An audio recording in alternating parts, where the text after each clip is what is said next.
Praise the Lord. आप सभी को जय मसीह की, यीशु मसीह की पाक कुदूसी और जलाली नाम में आप सभी को प्रेम भरा शालोम। आज का मैसेज, आज का वचन स्पेशली उन लोगों के लिए है जो सेवा देते हैं, जो मैन ऑफ गॉड है, वुमेन ऑफ गॉड है, जो परमेश्वर के राज्य में सेवा करना चाहते हैं और सीखना चाहते हैं कि किस तरीके से मैं परमेश्वर को प्रसन्न करूं, किस तरीके से मैं लोगों के बीच में परमेश्वर को रिप्रेजेंट करूं। तो आज का वचन आपके लिए है। इस वीडियो के अंत तक ज़रूर बने रहें।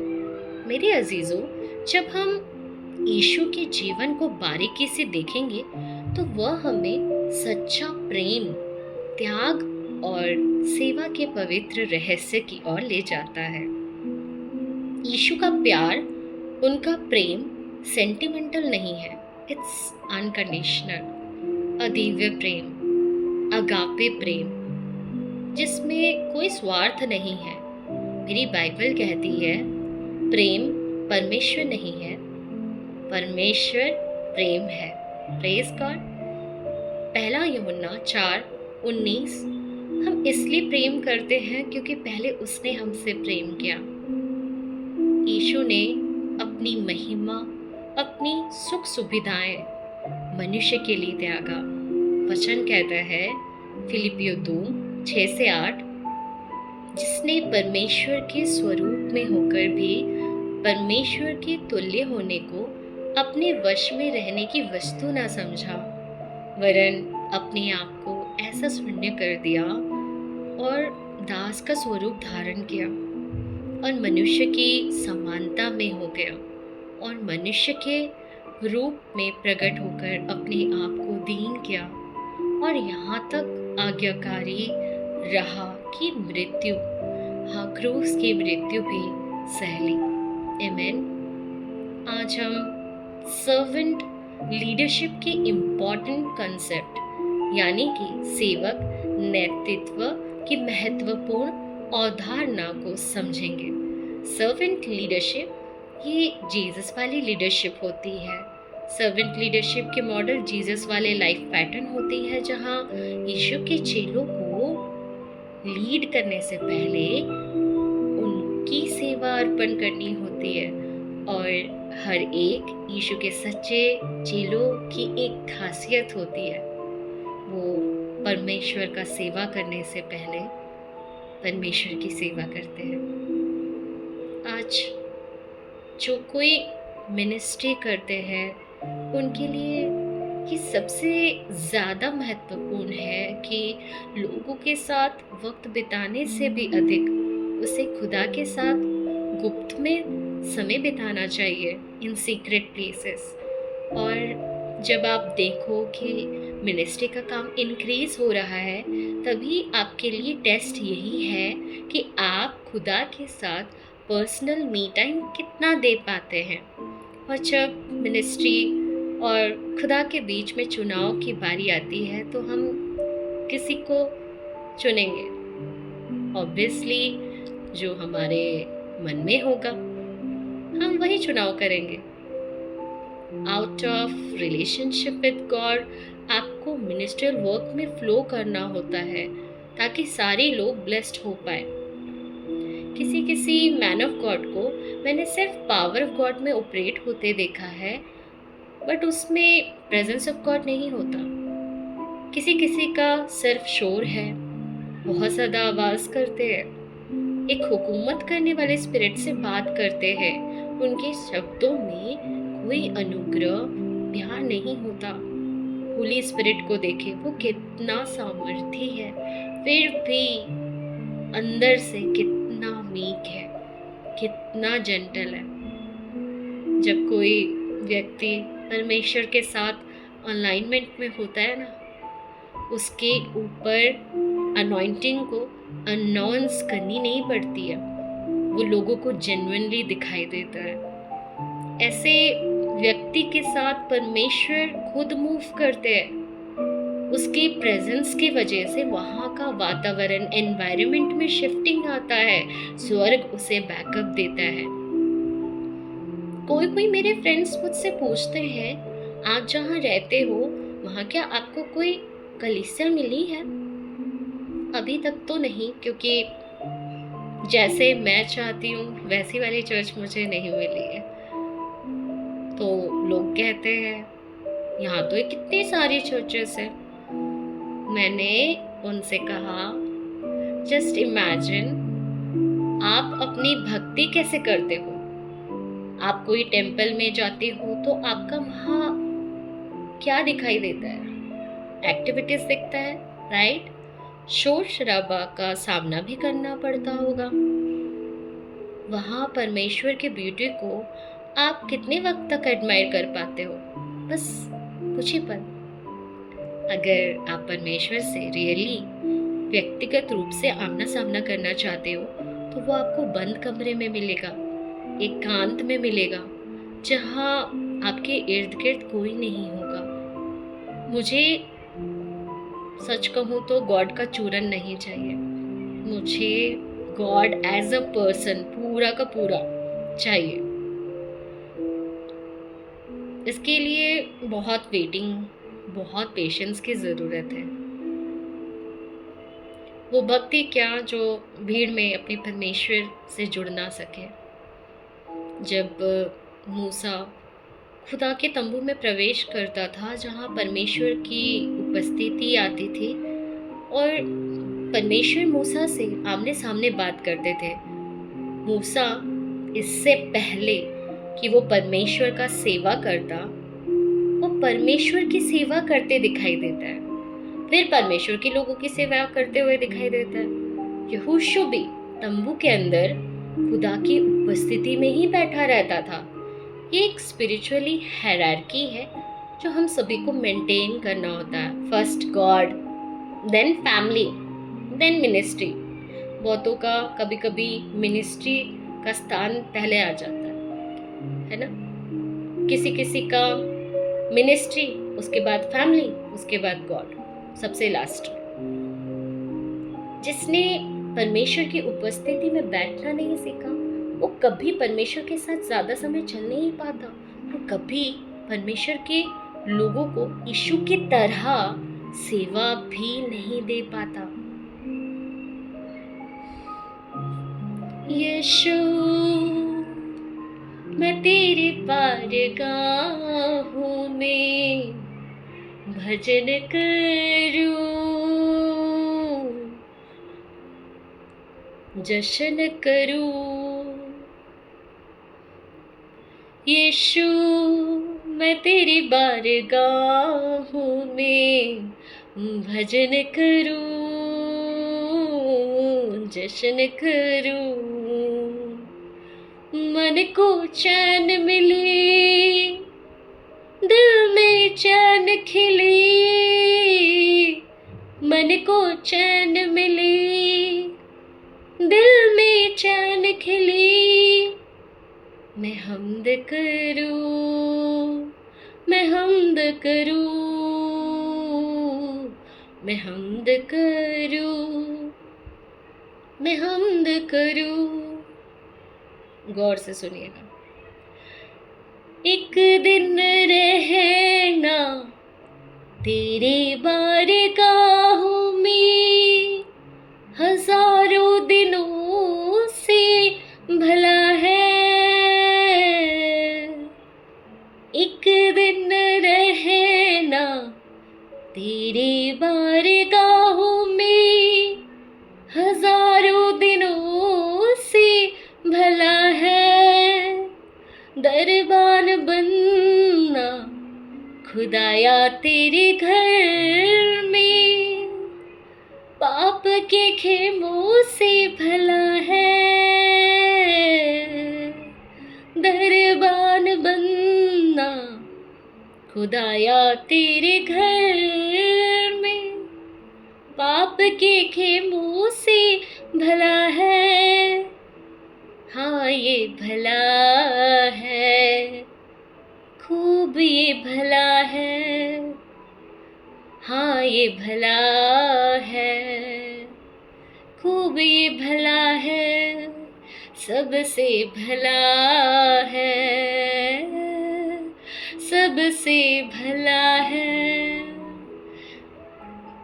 जो मरियम के तरह प्रभु का सेवा नहीं कर पाते, वो मरियम की तरह प्रभु के साथ अंत तक बने भी नहीं रह पाते। और जैसे ही जीवन का प्रेशर बढ़ता है तो वो बहुत जल्दी मुरझा जाते हैं, बहुत जल्दी फ्रस्ट्रेट हो जाते हैं, चिड़चिड़े हो जाते हैं, उनको गुस्सा आता है और ऑफेंड भी बहुत जल्दी हो जाते हैं।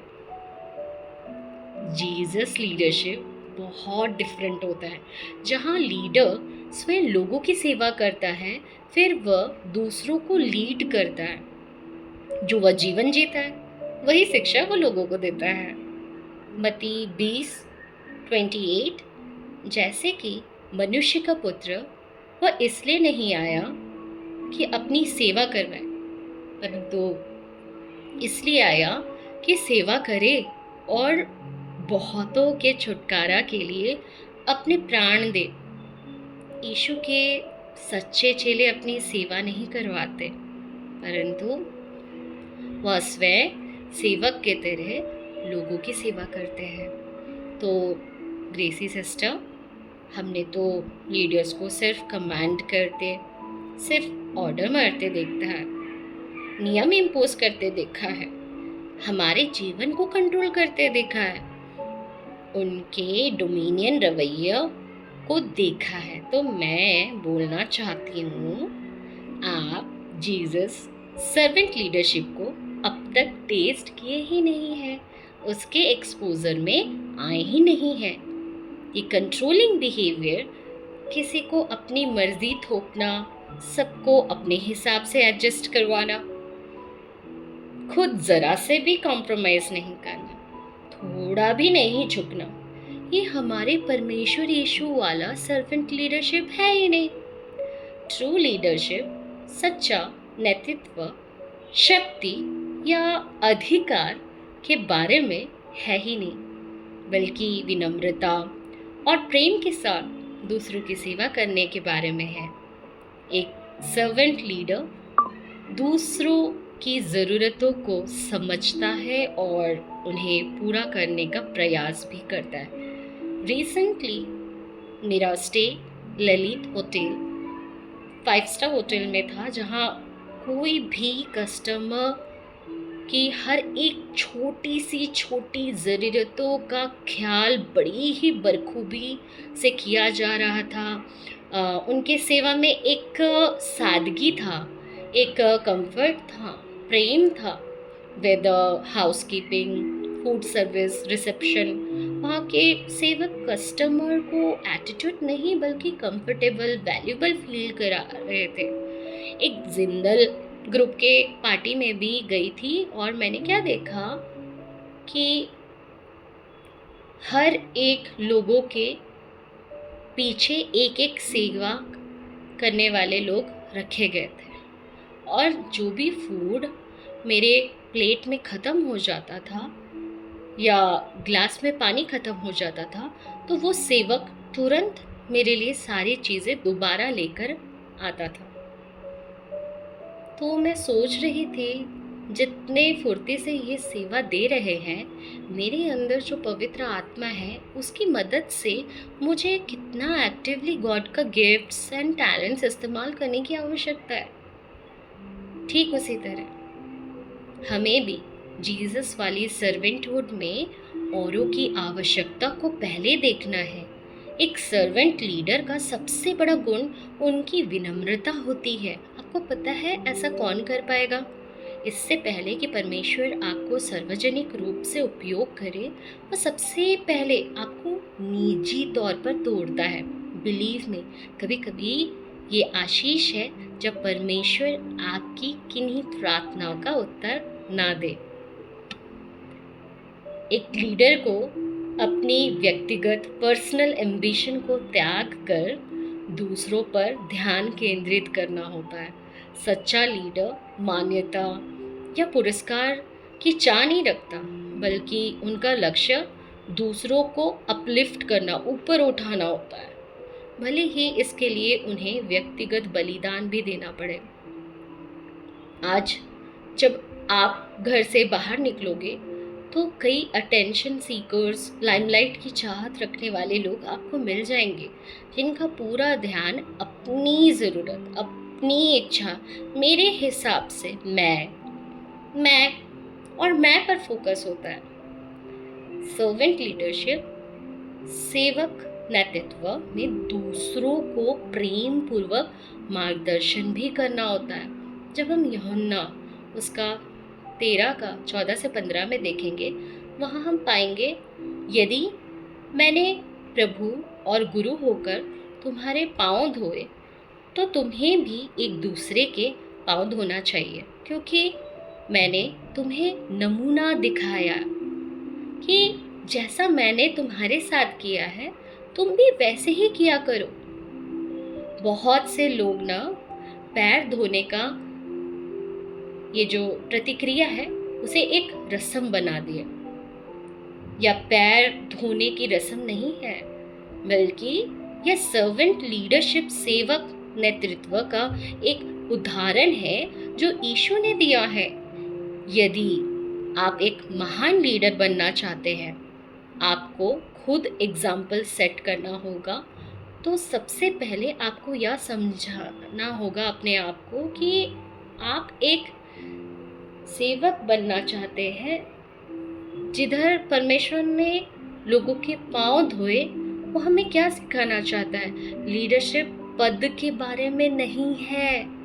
आजकल बहुत लोग पद, शोहरत, नाम, मिनिस्ट्री के पीछे है। एक सर्वेंट लीडरशिप तो दूसरों की सेवा करने के बारे में है, चाहे वो छोटी से छोटी क्यों ना हो, जैसे कि एक छोटा ग्लास पानी लाना या एक कप चाय देना। ये छोटी छोटी बातें। इफिसी 4 हम सब निकालेंगे, इफिसियों 4 उसका 11 से 12।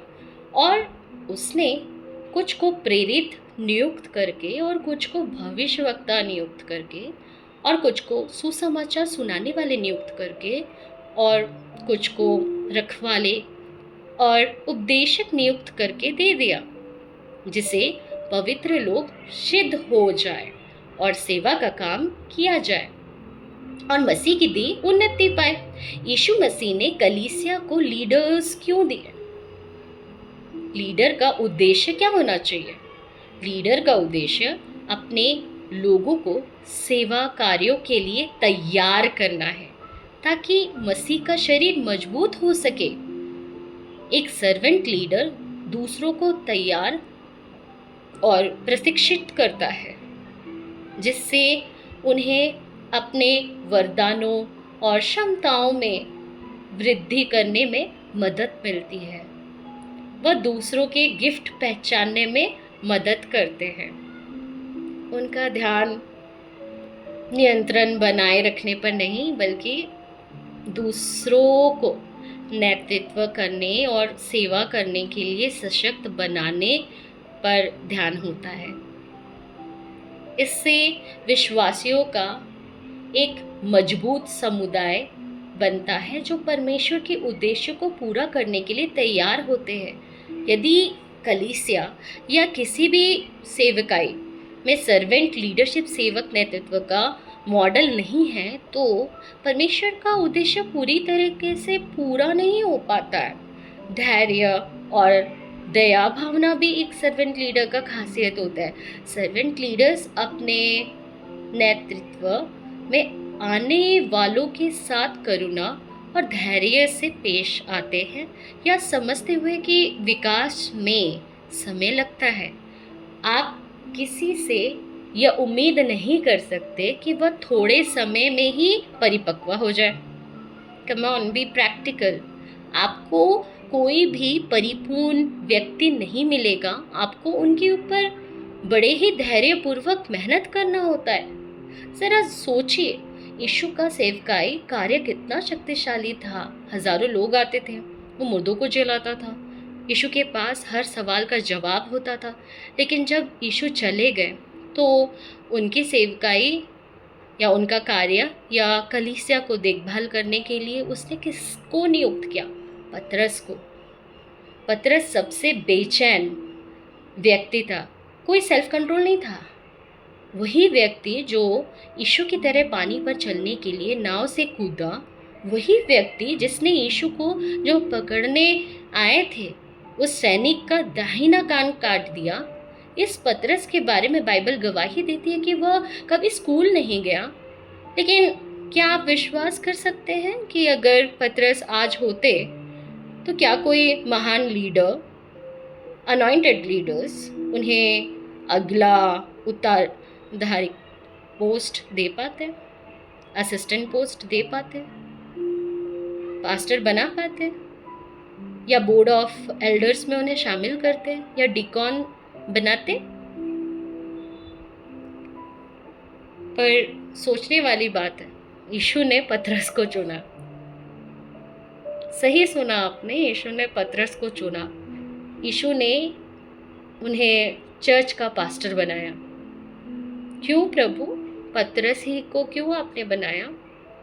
यीशु ने पतरस में एक सेवक लीडरशिप देखा था, जिसकी कॉन्सेप्ट को मैं स्टार्टिंग से शेयर कर रही हूँ। सत्ता की लालसा से भरी इस दुनिया में परमेश्वर अपने लोगों को विनम्रता का मार्ग अपनाने को कहते हैं। In a culture that seeks to be first, Jesus teaches us to be the last. Leadership केवल मंचों पर नहीं बल्कि मौन रहकर एक्ट्स ऑफ काइंडनेस में सिद्ध होता है, या इस बात में नहीं कि कितने लोग आपका अनुसरण करते हैं, बल्कि इस बात में कि आप कितने लोगों के जीवन को ऊपर उठाने के लिए तैयार हैं। अधिकार से नहीं बल्कि समर्पण में आकर। जब आप दूसरों की सेवा करते हैं तो आप मसीह के हृदय को रिफ्लेक्ट करते हैं। जब आप स्वयं को नम्र करते हैं तो परमेश्वर आपको ऊपर उठाते हैं। जब आप अभिमान के ऊपर प्रेम को चुनते हैं तो आप सच्ची महानता के मार्ग पर चलते हैं। मत्ती 20 उसका 26, परंतु तुम में ऐसा न होगा, परंतु जो कोई तुम में बड़ा होना चाहे वह तुम्हारा सेवक बने। आज हर जगह सर्वेंट लीडरशिप की कमी होने के कारण परमेश्वर का काम सही रीति से पूरी नहीं हो पा रही है। पता है क्या, जब मैं यूहन्ना 13 उसका 34 और 35 को पढ़ती हूँ, मैं तुम्हें एक नई आज्ञा देता हूँ कि एक दूसरे से प्रेम रखो। जैसा मैंने तुमसे प्रेम रखा है वैसे ही तुम भी एक दूसरे से प्रेम रखो। यदि आपस में प्रेम रखोगे तो इसी से सब जानेंगे कि तुम मेरे चेले हो।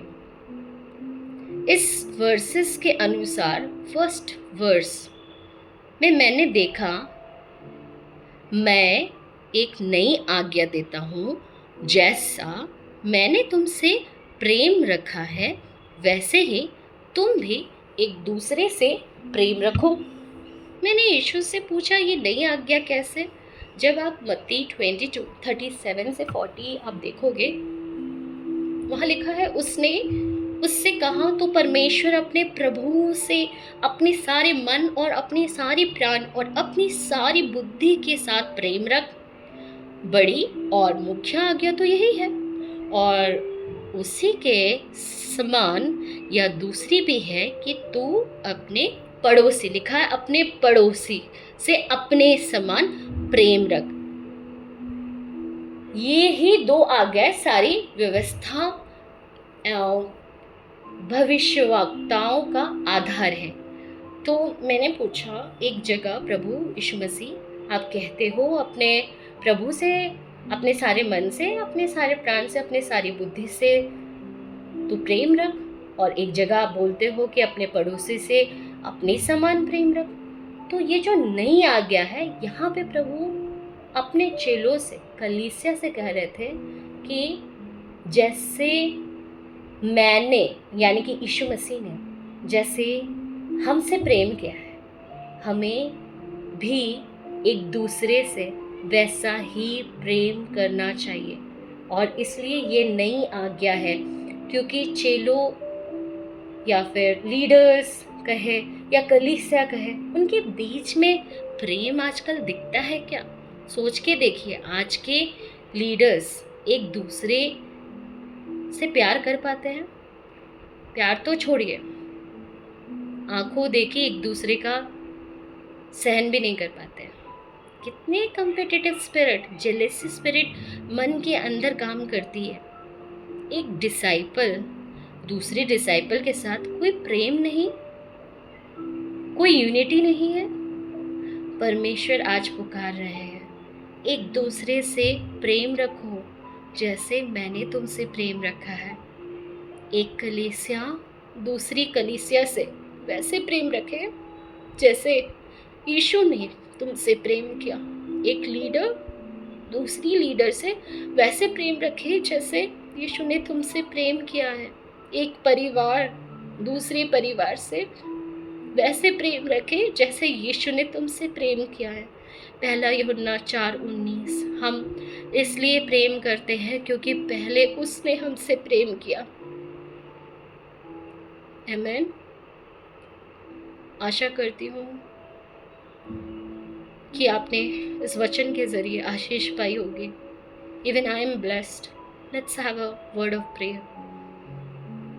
प्रेशियस होली स्पिरिट, हमें सिखाए कि हम परमेश्वर के पवित्र नाम को कैसे महिमा दें और अपने नाम बनाने की कोशिशें करना बंद करने पाए। प्रभु, होने दे कि तेरा स्पर्श ही हमारे लक्ष्य होने पाए। तेरे अनुग्रह ही के द्वारा हम सदा अपने आप को समर्पित करने के लिए हर संभव प्रयास करने पाए, ताकि हम आपके मर्जी के प्रति सही प्रतिक्रिया दे पाए। यीशु के नाम से मुझे नम्र करे, कर्मों द्वारा प्रेम फैलाना सिखाएं और निस्वार्थ भाव से दूसरों की सेवा करने पाऊँ, ऐसा आशीष दे। यीशु के नाम से आमीन। और प्रभु यीशु ख्रिस्ट की दया और ईश्वर का प्रेम और पवित्र आत्मा का मेल मिला हम सबों के साथ होती रहे और बढ़ती रहे। और कलीसिया कहेगी आमीन।